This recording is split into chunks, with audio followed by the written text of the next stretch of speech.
When performing the sprints, remember that it doesn't actually matter how fast you're going as long as you're maxing out your potential. In other words, there's a good chance that you're going to find yourself slowing down somewhere as you reach the later stages of your routine, and you shouldn't worry if that happens.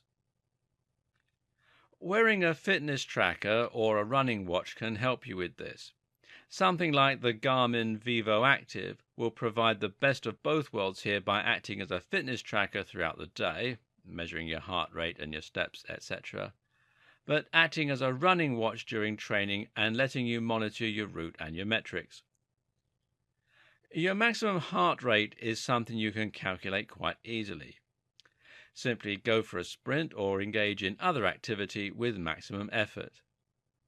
Monitor your heart rate and you should find that it never goes beyond a certain point. This point is your max heart rate, and it's what you should be aiming to hit whenever you perform the high-intensity portions of these workouts. The speed is less important. And of course, you can also use this to work out 70% of your MHR, which should be your fat-burning zone.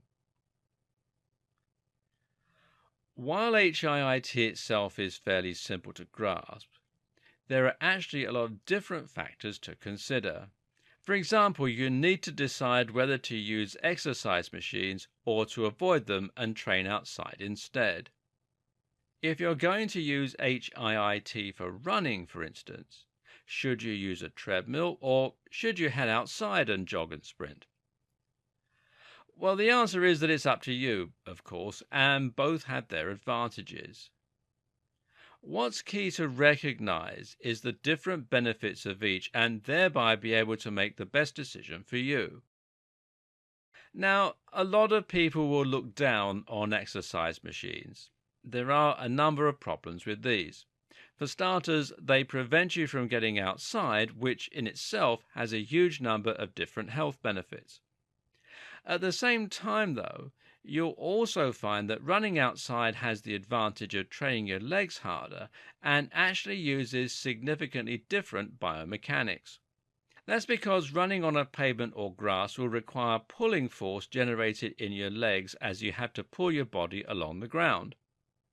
Conversely, when you run on a treadmill, you only need to lift your legs off the ground as the treadmill moves underneath you. As such, there is actually less effort involved in running on a treadmill.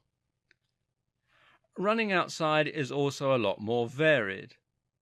While it's possible to alter the angle and the pace on a treadmill, it's still going to involve selecting from one of a number of different positions and sticking with it. When you run outside, meanwhile, you're forced to constantly adapt to changes in the shape of the ground, to the gradient that you're running on, and more.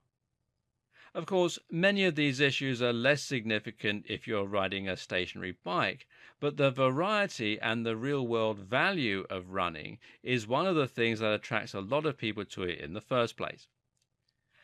But this doesn't mean there's no place at all for running on a treadmill. First of all, running on a treadmill is a good option if you have a bad knee or another complaint.